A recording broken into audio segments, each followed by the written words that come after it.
마태복음을 기록한 마태는요 1장과 2장에 걸쳐서 예수님의 족보와 그 탄생의 이야기를 기록하면서 예수님이 가지고 계시는 신적인 배경과 또 인간적인 배경을 이야기를 합니다. 예수님이 정말 하나님의 아들로서 이 땅에 인간의 형상을 입고 오셨다는 사실을 1장과 2장에서 증명을 해내는 거예요. 그렇게 예수님의 탄생과 함께 성장해 가는 동안에 이제는 예수님의 사역을 준비하는 그 과정에 침례 요한에 대한 사역을 소개합니다. 사실 우리에게 중요한 것은 여러분 예수님의 사역입니다.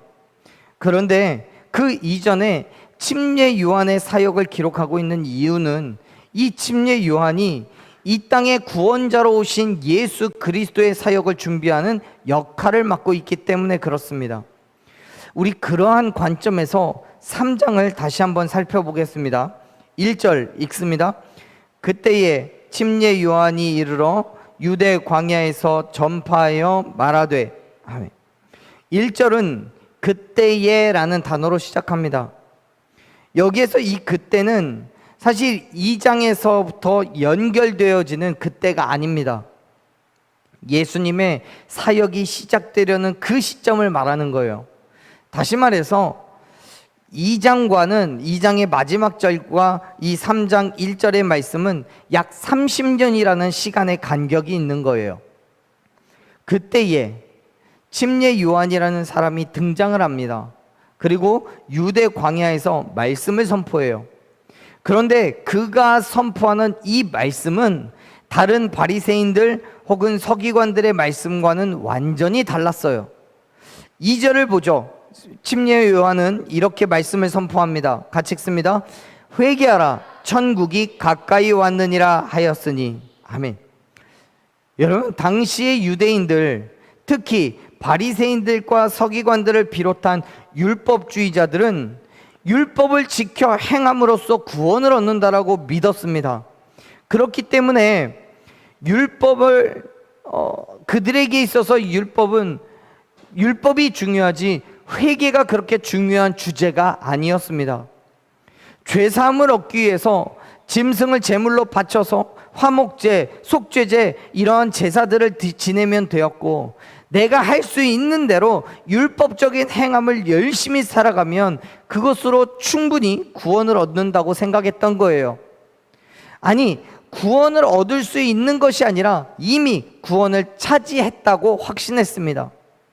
그런데 그러한 유대 사회에 침례 요한은 회개하라고 선포를 하는 거예요.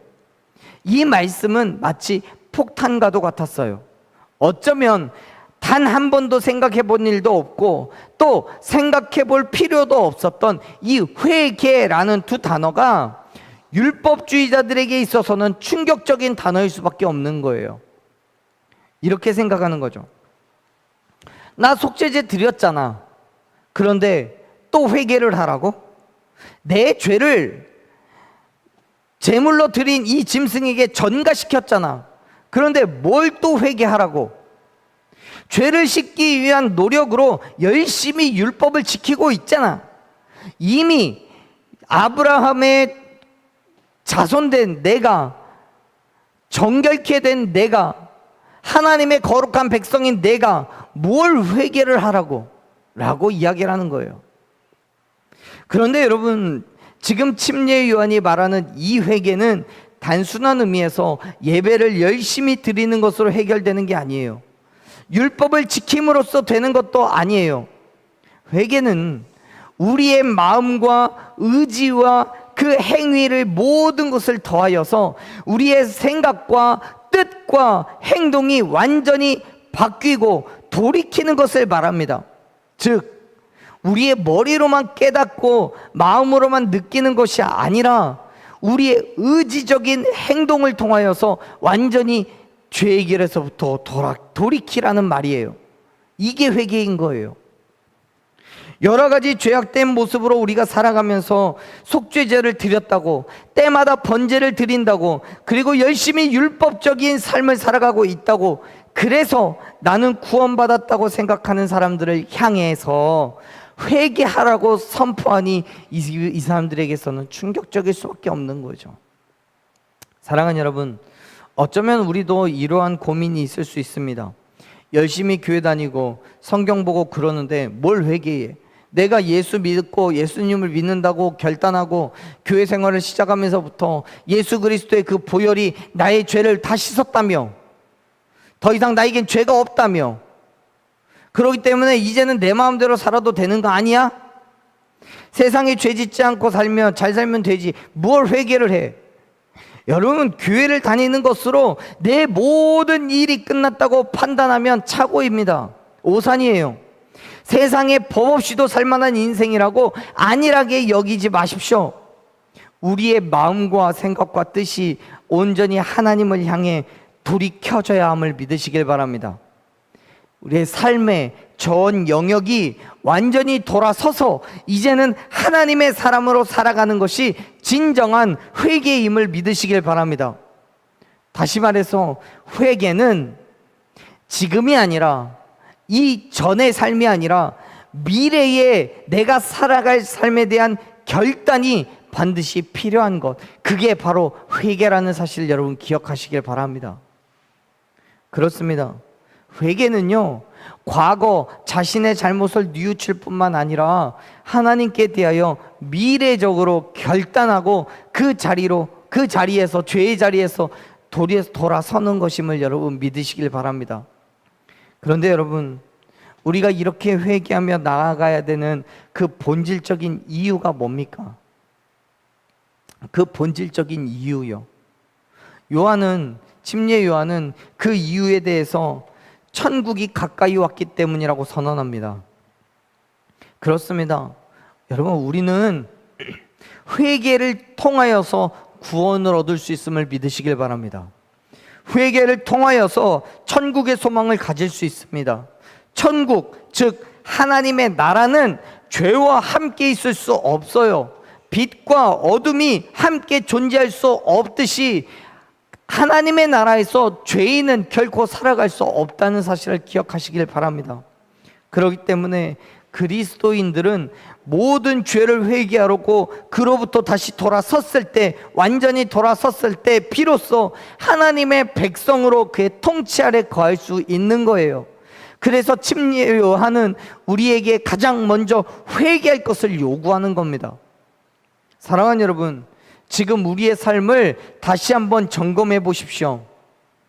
그리고 혹시라도 내가 죄의 길에 서 있다면 이제 그 앞에서 돌아서십시오.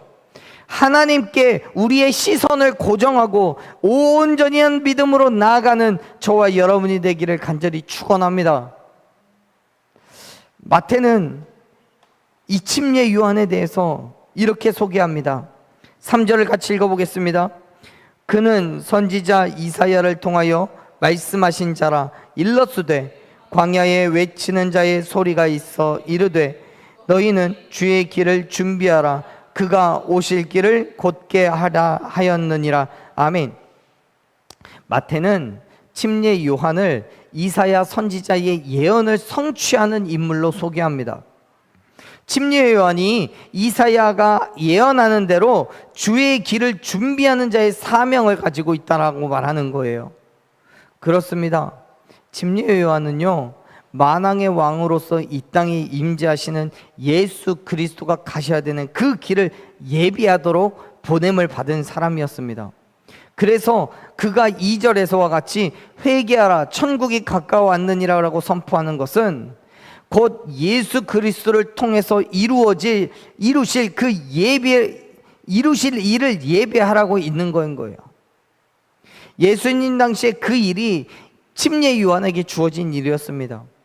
그리고 이제 오늘날 저와 여러분에게 있어서도 동일한 사명이 있음을 믿으시길 바랍니다. 침례 요한에게는 예수님께서 처음 이 땅에 오셨을 그때를 준비할 사명을 주셨다면, 오늘 저와 여러분에게 있어서는 다시 오실 예수님의 때를 준비해야 함을 믿으시길 바랍니다. 침례 요한이 당시 유대 사회에 복음을 외치며 회개하라 천국이 가까웠다라고 말했던 것처럼 저와 여러분에게는 이 땅에 오늘 우리가 살아가는 이곳에 회개하라고 천국이 가까웠다고 복음을 외쳐야 되는 사명이 있는 줄로 믿으시길 바랍니다. 그 사명의 길로 나아가십시오. 침례 요한과 같이 우리가 살아가는 그 삶 속에서 날마다 예수 그리스도의 복음을 선포하며 다시 오실 예수님을 준비하는, 다시 오실 예수님을 예비하는 저와 여러분 되기를 간절히 축원합니다. 침례 요한은요, 광야에서 낙타 털옷을 입고 허리에 가죽띠를 띠고 음식은 메뚜기와 석청을 먹었다고 기록합니다. 지금 침례 요한을 소개하고 있는 마태는 침례 요한의 그 모습과 생활을 비교적 자세하게 묘사합니다. 그 말은 무슨 말이냐면 일반적이지가 않다는 거예요. 특이하다는 거예요. 다른 사람들과 구별된 삶을 살았다는 거예요. 당시에 낙타털 옷과 가죽띠는요, 가난한 사람들 혹은 고행을 하는 사람들이 주로 입었던 옷입니다. 그리고 메뚜기와 석청은, 즉 야생 꿀은 보통 사람들의 일상적인 주식이 아니에요. 광야에 지내는 사람들, 힘들게 살아가는 사람들이 주로 먹는 음식이었습니다. 여러분, 지금 침례 요한은 자기에게 주어진 그 사명을 감당하기 위해서 다른 사람들과는 완전히 구별된 삶으로 하나님의 말씀, 예수 그리스도의 복음을 선포하는 그 일에 전념하고 있다고 가르치고 있는 거예요. 그 복음을 선포하면서 그가 행한 일은 바로 침례를 주는 거였어요. 세상과 구별되어서 광야에서 홀로 살아가며 오로지 하나님의 말씀만 선포하고 그곳에서 은혜 받은 사람들에게 침례를 베푸는 것이 광야에서 요한이 했던 그 사역이었다는 거예요. 침례 요한의 사역을 보면 이렇게 기록되어 있습니다. 5절 6절 같이 읽어볼게요. 5절 읽습니다. 이때에 예루살렘과 온 유대와 요단강 사방에서 다 그에게 나와 6절 자기들의 죄를 자복하고 요단강에서 그에게 침례를 받더니. 아멘.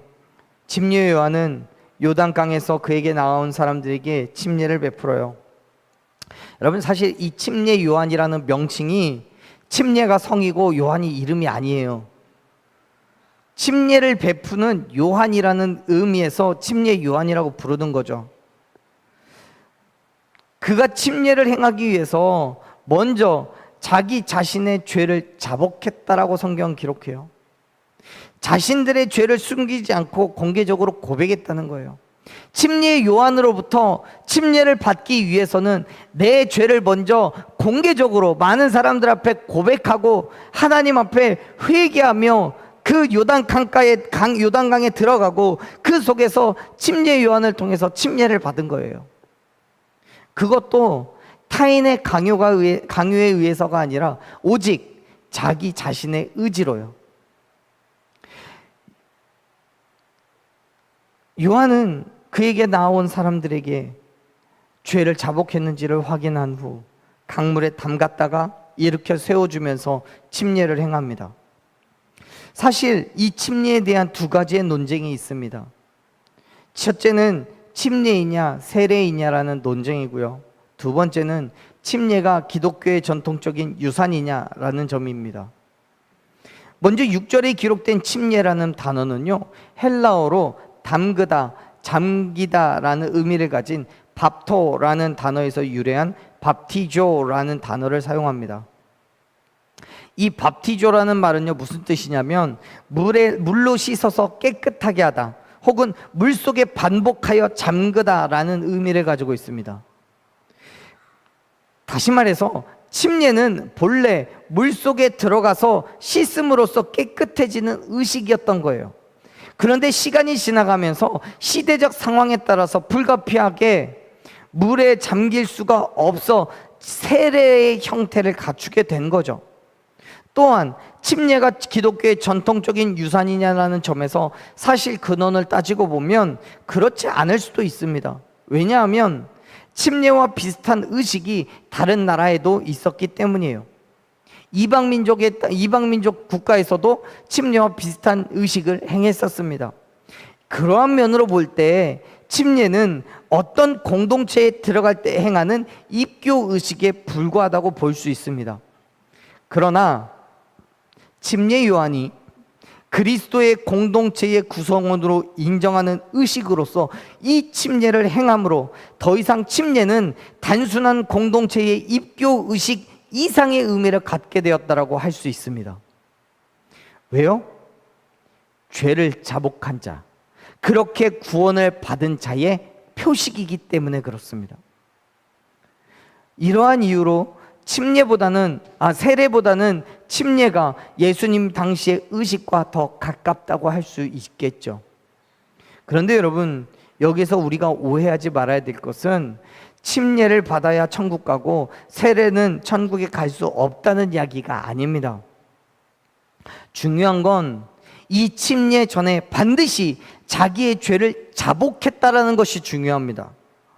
그것은 침례가 되었던 세례가 되었던 동일합니다. 자기의 죄를 자복하고 예수 그리스도를 나의 구세주로 인정한 것에 대한 증명으로서 침례를 받은 것이기 때문에 어떠한 불가피한 상황이 있다면 세례를 받을 수도 있고, 또한 그조차도 어렵다면 죄를 자복한 것만으로도 얼마든지 구원받았다고 할 수 있습니다. 어쩌면 침례보다 더 중요한 것은 그 이후의 삶이 변해야 된다는 거예요.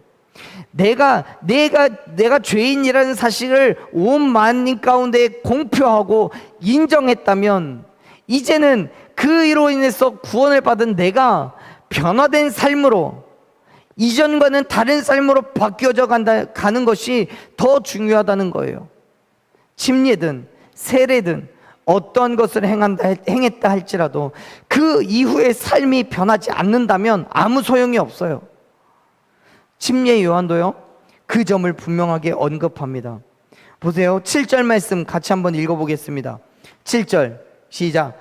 요한이 많은 바리새인들과 사두개인들이 침례 베푸는 대로 오는 것을 보고 이르되, 독사의 자식들아, 누가 너희를 가르쳐 임박한 진노를 피하라 하더냐. 아멘. 많은 사람들이 침례를 베푸는 요단강으로 찾아옵니다. 그런데 7절 말씀을 보면 그 중에는 바리새인들도 있었고 사두개인들도 많이 있었다고 기록하고 있어요. 사실 성경의 내용으로 볼 때 이 바리새인들과 사두개인들이 침례를 받기 위해서 왔는지 다른 이유가 있는지는 모르겠습니다. 그냥 구경 삼아 왔을 수도 있고요. 침례 요한의 선포가, 말씀이 너무 놀랍다고 해서 그걸 들으러 분석을 하러 왔을 수도 있습니다. 그런데요, 어찌됐든 그에게 나온 이 침례 사람들을 향해서 침례 요한은 뭐라고 얘기합니까? 임박한 진노를 피하라고 누가 말하더냐라고 이야기해요. 여러분, 이걸 볼 때, 이 말씀을 볼 때 아마도 이들은 죄의 자복이라든지 아니면 예수님을 하나님의 아들로 인정을 하는 것과 같은 정말 그리스도인 된 믿음의 행위로서가 아니라 자기 자신의 경건함을 드러내며 과시하기 위한 의도로 침례를 받으러 왔을 수도 있습니다. 즉, 이 바리새인들과 사두개인들은 침례를 어떤 한 자격증과 같이 생각한 거예요. 많은 사람들이 침례 요한에게 침례를 받고 또 다른 사람들에게 민읍의 행함을 완료했다라고 자랑하고자 하는 거죠. 그렇기 때문에 침례 요한의 입장에서 이 바리새인들과 사두개인들의 의도가 매우 부적절한 거였어요. 침례가 중요한 게 아니라 삶이 바뀌어야 했기 때문에, 그래서 임박한 진노를 피하겠다라는 의도로, 단지 그러한 의도로 침례를 받으러 왔느냐라고 말하고 있는 거예요. 그리고 더 나아가서 이렇게 이야기하죠. 8절 말씀 읽어보겠습니다. 그러므로 회개에 합당한 열매를 맺고. 아멘. 침례 요한은 자기의 죄를 자복한 이후에, 즉 회개한 이후에 그에게 합당한 열매가 맺어져야 된다라고 말하는 거예요. 이 말씀을 원어 그대로 직역을 하면 회개에 어울리는 열매를 만들어라 라고 이야기할 수 있어요. 여러분, 회개에 어울리는 열매가 뭡니까? 그 열매는 죄를 자복한 후에 받는 침례 그 자체가 열매가 아니에요. 회개하고 그 죄로부터 완전히 돌아서 행하는 그 삶의 모습에 열매가 있음을 믿으시길 바랍니다. 즉 이전과는 완전히 바뀌어진 삶의 변화가 있어야 된다는 거예요. 단순하게 징계를 피하기 위한 침례도 그러한 행함도 아니고 예수 그리스도를 구세주로 영접했기 때문에 우리의 삶에서 마땅히 드러내야 할 그리스도인의 삶의 열매들이 있어야 함을 믿으시길 바랍니다. 그 열매들을요, 바울은 뭐라고 합니까? 갈라디아서 5장 22절 23절에서 그 열매들을 통칭하여 9가지로 이야기를 합니다. 그거를 뭐라고요? 성령의 9가지 열매라고 말하죠.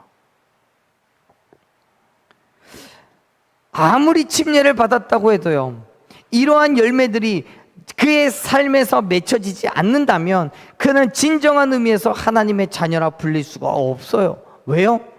여전히 죄 가운데 있기 때문에요. 특별히 이 말씀이 바리새인들과 사두개인들을 향해 선포하는 말씀이기 때문에 더 큰 의미가 있습니다. 보세요. 당시의 사두개인들 그리고 바리새인들에게 있어서 구원이라는 거는요, 너무나 쉬운 거였어요. 왜냐하면 혈통만으로도 충분히 구원을 받을 수 있다고 믿었기 때문에요. 침례요한도 그 사실을 알아요. 그래서 이렇게 말하는 거예요. 9절 말씀 같이 읽어보겠습니다. 시작. 속으로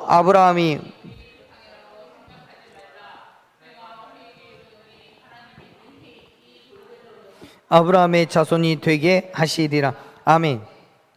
당시의 유대인들은 그들의 조상이 아브라함이라는 그 이유만으로도 충분한 구원의 조건을 가지고 있다고 믿었습니다. 그렇기 때문에 당연한 자부심과 구원의 소망이 있을 수밖에 없었어요. 그런데 지금 침례요한은 이렇게 말하는 거예요. 아브라함의 자손이라는 것 때문에 너희들 구원받았다고 생각하지 마. 하나님의 능력은 이 땅에 누구라도 심지어 돌들을 가지고도 아브라함의 자손이 되게 하실 수 있는 분이신 거야. 반대로 말하면 너희들의 혈통이 아브라함의 자손이라고 말할지 모르겠지만 하나님의 구원이 너희에게 없을 수도 있어 라고 말하는 거예요. 즉 구원은 혈통이나 율법의 준수로 되는 게 아니라 오직 예수 그리스도의 죽으심과 부활하심을 믿는 그 믿음으로 얻을 수 있음을 믿으시길 바랍니다. 그러므로 사랑하는 여러분, 회개함으로 하나님 앞으로 나아가십시오. 예수 그리스도의 죽으심과 부활하심을 믿음으로 성령과 불로 침례를 받으십시오. 그리고 그 회개에 합당한 열매를 맺어 가십시오. 우리의 삶에 그리스도의 향기를 품으시기를 바랍니다. 그렇게 우리는 하나님의 자녀로 거룩한 백성으로 살아갈 수 있는 거예요. 사랑하는 여러분, 오늘 우리는 다시 한번 온전한 그리스도인의 삶을 결단하며 나아가기를 소망합니다. 침례 요한은 예수 그리스도의 사역을 준비하는 사명을 감당했습니다. 이제 우리 또한 그 사명을 감당해야 합니다. 우리의 죄를 자복함으로써 구원을 받고 그리고 하나님의 백성이 되고 그 백성된 삶을 살아가야 함을 믿으시길 바랍니다. 그 삶을 통해서 우리는 열매를 맺어가야 돼요. 침례 요한이 이미 오신 예수 그리스도를 증명해내고 그의 삶을 준비했던 것처럼 이제 저와 여러분의 삶은 다시 오실 예수 그리스도를 삶을 준비하고 그 사역을 이끌어가야 함을 믿으시길 바랍니다. 그 막중하고 그 귀중한 사역 가운데 저와 여러분이 부름을 받은 거예요. 사랑하는 여러분, 먼저는 내게 있는 그 죄의 모습들을 자복함으로 하나님 앞에 구원을 요청하십시오. 하나님께서는 예수 그리스도의 흘리신 그 보혈로 저와 여러분의 모든 죄를 깨끗하게 씻어주시고 하나님의 자녀라고 불러주실 줄로 믿습니다. 그 이름을 믿는 자마다 하나님의 자녀가 되는 권세를 주시겠다고 약속하신 하나님이십니다. 우리가 예수 그리스도의 이름을 부를 때마다 그 예수 그리스도께서 흘리신 물과 피가 저와 여러분을 하나님의 자녀로 삼아 주실 줄로 믿습니다. 그렇게 우리는 하나님의 백성이 되고 하나님의 백성된 삶, 성령의 열매들을 하나하나 만들어 가는 거예요. 그 삶을 통해 저와 여러분이 이 땅에 다시 오실 예수 그리스도를 선포하는 그 믿음의 삶으로 나아가기를 간절히 축원합니다. 사랑하는 여러분, 오늘 우리는 다시 한번 그 믿음의 삶을 결단하기를 원합니다. 예수 그리스도께서 나를 위하여 이 땅에 오셨고 나를 위하여 흘리신 그 물과 피로 말미암아 우리가 하나님의 거룩한 백성이 되었음을 믿음으로 온 땅 가운데 하나님의 복음을 선포하고 다시 오실 예수님의 그 길을 예비하는 저와 여러분의 삶이 되기를 간절히 축원합니다. 그 믿음의 삶 속에서 하나님께서 베푸실 은혜, 나 혼자 살 수 없고 내게 능력도 없음을 고백할 때 하나님께서 우리에게 힘과 능력을 더하여 주시고 그 일을 행할 수 있도록, 그 사명 감당할 수 있도록 모든 것들 다 풍성하게 채워 주실 줄로 믿으시길 바랍니다. 오늘 그 믿음으로 다시 한번 믿음의 삶을 결단하고 하나님의 거룩한 백성된 삶을 살아가는 저와 여러분 되기를 간절히 축원합니다.